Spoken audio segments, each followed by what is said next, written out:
ठीक है। और इसमें कितनी भुजाएं होती हैं? 3।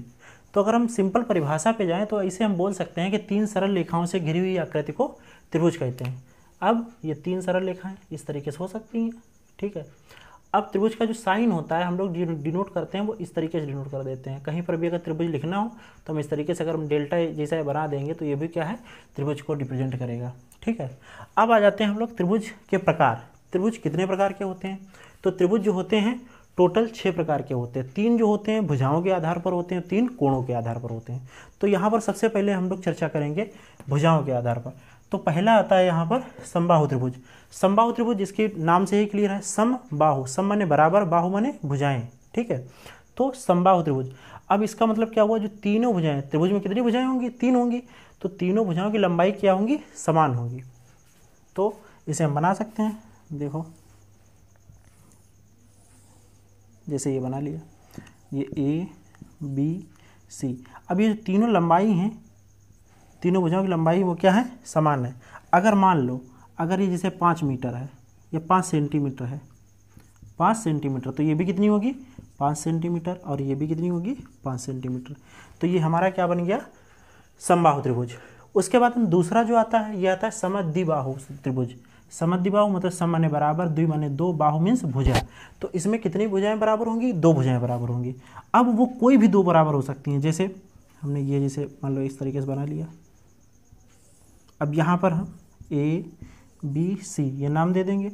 अब यहाँ पर इसकी ये भुजा और ये भुजा बराबर है। जैसे मान लिया ये अगर 5 सेंटीमीटर है, ये भी 5 सेंटीमीटर है, और ये 6 सेंटीमीटर हो सकती है, ये 4 हो सकती है, या ये 5 और ये 5 हो सकती है, ये कोई दूसरी हो सकती है। अगर तीनों बराबर हो जाएंगी तो समबाहु हो जाएगा। तो कोई भी 2 भुजाएं जो हों त्रिभुज की वो बराबर हों तो वो कैसा हो जाएगा? समद्विबाहु त्रिभुज हो जाएगा, ठीक। उसके बाद में जो तीसरा प्रकार आता है हमारा भुजाओं के आधार पर, वो आता है विषमबाहु त्रिभुज। इसमें क्या होती हैं, जो त्रिभुज की भुजाएं होती हैं वो तीनों असमान लंबाई की होती हैं। तीनों में कोई मतलब समान नहीं होती। जैसे यहाँ पे ये मान लिया, अब देखो यहाँ ए बी सी। अब यहाँ मान लो अगर 3 सेंटीमीटर है, यहाँ हो सकता है 7 सेंटीमीटर हो जाए, यहाँ पर मान लो 8 सेंटीमीटर हो जाए।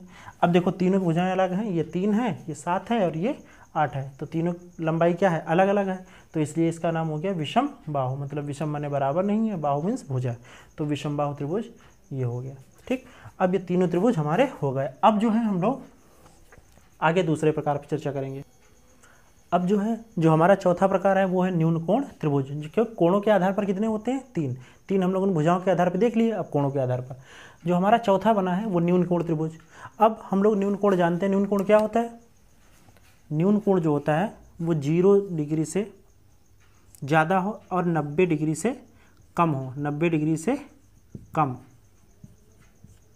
मतलब ऐसा त्रिभुज जिसके तीनों कोण क्या हो? वो न्यून कोण हो। तीनों कोण क्या हो? न्यून कोण।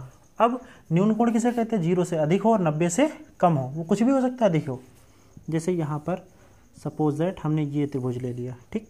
यहाँ पर मान लीजिए ये 60 है, यहाँ पर ये कुछ और दूसरा हो सकता है, मान लो यहाँ पर 50 हो गया, और तीनों का योग कितना होता है? 180। तो 60 50 110 ये हो गया 70। अब देखो सब 0 से 90 के बीच में है तीनों, तो ये क्या हो गया? हमारा न्यून कोण त्रिभुज हो गया। तो ये ए बी सी। यहाँ पर कुछ भी हो सकता है, यहाँ पर हमने केवल एक एग्जाम्पल लिया है कि तीनों क्या है? न्यून कोण। तो ये क्या हो गया? हमारा न्यून कोण त्रिभुज हो गया। फिर उसके बाद हम आ जाता है समकोण त्रिभुज। समकोण कितने होता है? हम लोगों ने कोण में पढ़ा है, कितना होता है? समकोण बोलते हैं 90 अंश को। किसको बोलते हैं? 90 डिग्री को। तो ऐसा त्रिभुज जिसमें एक कोण कितना होना चाहिए? 90 होना चाहिए। बाकी 2 जो हैं न्यून कोण होंगे, ठीक। तो अब इसे बना लेते हैं। ये देखो यहाँ पर ये ए, ये बी और ये सी। यहाँ पर ये कितना हो गया? 90 अंश हो गया। ये कितना है? 90। तो ये है समकोण। यहाँ पर हम लोगों ने लिख दिया 90 अंश। अब ये क्या हो गया? समकोण त्रिभुज। समकोण है और त्रिभुज है।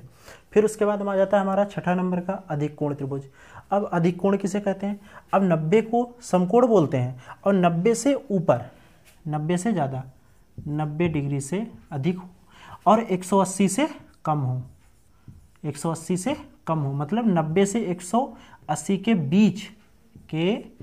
बीच का जो कोण होगा। अब जो अधिक कोण होगा उसका कम से कम एक कोण, एक ही तो होगा, एक कोण कितना होना चाहिए, 90 से अधिक हो और 180 से कम हो, वो क्या हो जाएगा, अधिक कोण हो जाएगा। उसके लिए देखो हम लोग जैसे एक एग्जांपल लेते हैं, ये सपोजिट ये मान लिया हमने, ये ए बी सी, ये हमारा कोण हो गया 120 अंश। अब ये देखो 90 से ज़्यादा है और 180 से कम है, बाकी यहाँ पर ये कुछ भी हो सकता है, तो ये क्या हो गया हमारा अधिक कोण त्रिभुज हो गया। ये क्या कोण कौन सा हो गया हमारा, समकोण त्रिभुज हो गया, और ये इधर हो गया हमारा न्यून कोण त्रिभुज। तो इस तरीके से हम लोगों ने जाना कि त्रिभुज क्या होता है, इसके कितने प्रकार होते हैं। उसके अलावा अब आगे हम अगली क्लासों में जो वो होता है वर्ग होता है, आयत होता है, मतलब जो चतुर्भुज के जो टाइप्स हैं उनके बारे में जानेंगे, उनका क्षेत्रफल कैसे निकालते हैं, उनका परिमाप कैसे निकालते हैं, उन सब के बारे में हम लोग निकालते हैं। ठीक है, जो भी है हम लोग देखेंगे आगे।